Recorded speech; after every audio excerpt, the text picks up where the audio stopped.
Hello friends, Medivision wholesale platinum में आपका स्वागत है। आज के इस सेशन में हम डेबिट नोट एक्सपायरी एंट्री के बारे में जानकारी लेंगे। हमने लास्ट वीडियो में एक्सपायरी गुड्स रिटर्न चालान कैसे बनाते हैं उसके बारे में जानकारी ली थी।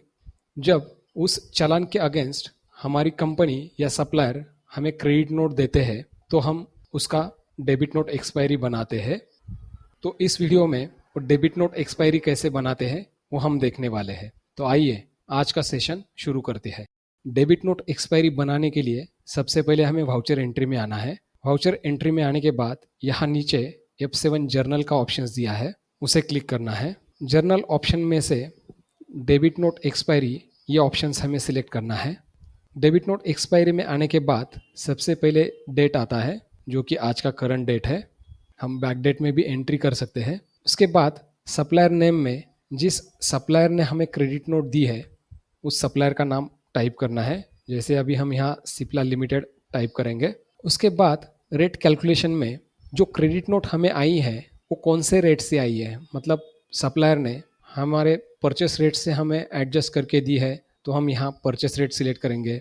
अगर उसने MRP माइनस डिडक्शन से दी है तो वो ऑप्शन सिलेक्ट करेंगे, या फिर MRP माइनस डिडक्शंस और फिर उस पर टैक्स ऐड किया है तो ये ऑप्शन सिलेक्ट करेंगे। या फिर अगर सप्लायर ने हमें क्रेडिट नोट परचेस कॉस्ट पे दी है तो फिर यहाँ परचेस कॉस्ट सिलेक्ट करना है। उसके बाद यहाँ रेफरेंस नंबर टाइप करना है। जैसे कि जो क्रेडिट नोट हमें दी है उसका हम रेफरेंस नंबर यहाँ टाइप करके रख सकते हैं।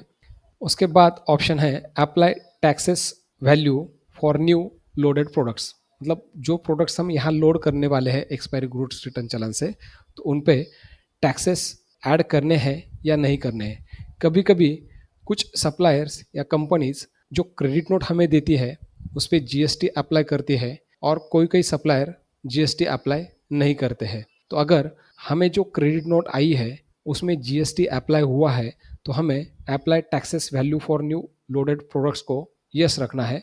अगर उस क्रेडिट नोट में GST अप्लाई नहीं हुआ है तो इस ऑप्शन को हमें नो रखना है। इसके बाद इज अकाउंटिंग वाउचर, हमें जो डेबिट नोट हम बनाने जा रहे हैं इसका अकाउंट को इफेक्ट देना है तो यहाँ यस रखना है। अगर हमें अकाउंट को इफेक्ट नहीं देना है तो यहाँ नो करना है।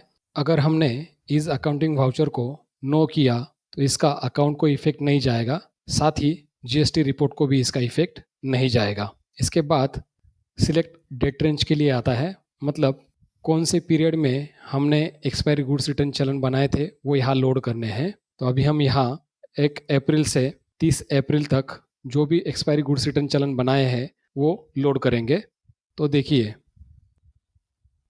जो एक्सपायरी गुड्स रिटर्न चालान हमने बनाया था वो यहाँ शो कर रहा है। सिलेक्ट करने के लिए F3 इनवर्ट सिलेक्शन करेंगे तो सभी प्रोडक्ट सिलेक्ट हो जाएंगे, या फिर जो फर्स्ट रो है जहाँ एक्सपायरी गुड्स रिटर्न चालान का नंबर हमें दिख रहा है इसको सिलेक्ट करेंगे तो भी सभी प्रोडक्ट सिलेक्ट हो जाएंगे। इसके बाद F2 प्रोसीड करना है तो सारे आइटम्स डेबिट नोट एक्सपायरी में लोड हो जाएंगे। इसमें अगर कुछ चेंजेस करने हैं तो हम प्रोडक्ट वाइज चेंजेस भी कर सकते हैं। उसके बाद अगर कुछ डिस्काउंट लेस करके दिया है तो यहाँ डिस्काउंट लेस करेंगे। अमाउंट में दिया है तो यहाँ टाइप करेंगे। कुछ एडिशनल चार्जेस ऐड हुए हैं तो ऐड में हम उसको टाइप करेंगे। अमाउंट में है तो अमाउंट में यहाँ आ जाएगा। इसके बाद अगर हमें इस डेबिट नोट में कोई परचेस बिल एडजस्ट करना है तो इसके लिए ऑप्शंस यहाँ दिया हुआ है, तो उतना अमाउंट हम टाइप करके इसमें बिल एडजस्ट कर सकते हैं। उसके बाद नरेशन में कुछ इन्फॉर्मेशन हमें सेव करके रखनी है इस डेबिट नोट के आगे तो हम वो टाइप करके रख सकते हैं। इसके बाद ये हमारे डेबिट नोट का नेट अमाउंट आ जाएगा और इस एंट्री को सेव करना है। सेव दिस एंट्री को यस करेंगे। अगर हमें प्रिंट चाहिए तो हम यहाँ से प्रिंट निकाल सकते हैं। फाइल करके रखना है तो हम फाइल भी सेव करके रख सकते हैं, और ईमेल करना है तो ईमेल भी कर सकते हैं। फिलहाल हम यहाँ नो करेंगे। अभी हमने जो डेबिट नोट एक्सपायरी बनाई थी उसको अगर एडिट करना है या डिलीट करना है तो उसके लिए F12 का बटन प्रेस करना है। फिर वाउचर टाइप में डेबिट नोट एक्सपायरी सिलेक्ट करना है। एक्शन में एडिट और व्यू सिलेक्ट करना है। अगर हमें नंबर पता है तो वाउचर नंबर में उस डेबिट नोट का नंबर टाइप करना है। अगर नंबर पता नहीं है तो वाउचर नंबर को ब्लैंक छोड़ना है और आगे जाने के बाद डेट रेंज पूछेगा, तो जिस डेट की डेबिट नोट एक्सपायरी हमें एडिट या डिलीट करनी है वो डेट यहाँ एंटर करनी है। अभी हम आज का ही डेट लेंगे, तो यहाँ उस डेट में जो भी डेबिट नोट्स हमने जनरेट की है वो सबका लिस्ट आ जाएगा। उसमें से जो डेबिट नोट हमें एडिट करनी है उस डेबिट नोट पे जाके एंटर बटन प्रेस करना है, तो डेबिट नोट हमारे सामने ओपन हो जाएगी।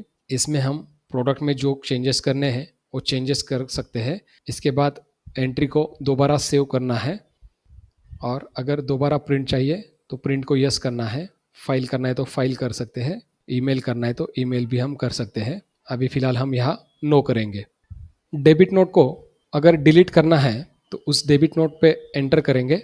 डेबिट नोट ओपन होने के बाद नीचे डिलीट का बटन दिया है उसे प्रेस करना है, या फिर कीबोर्ड पे अल्ट डी का बटन प्रेस करेंगे तो भी डिलीट का ऑप्शन हमें आ जाएगा। इसके बाद अटैचमेंट का ऑप्शंस दिया हुआ है। कुछ डॉक्यूमेंट अटैच करके रखने हैं तो हम इसमें डॉक्यूमेंट अटैच करके रख सकते हैं। इसके लिए अटैचमेंट पे क्लिक करना है और यहाँ से वो डॉक्यूमेंट की इमेज ब्राउज करके हम सेव कर सकते हैं। तो आज के इस वीडियो में हमने डेबिट नोट एक्सपायरी कैसे बनाते हैं वो देखा। उसके साथ ही उस एंट्री को एडिट और डिलीट कैसे करते हैं वो भी हमने देखा। धन्यवाद।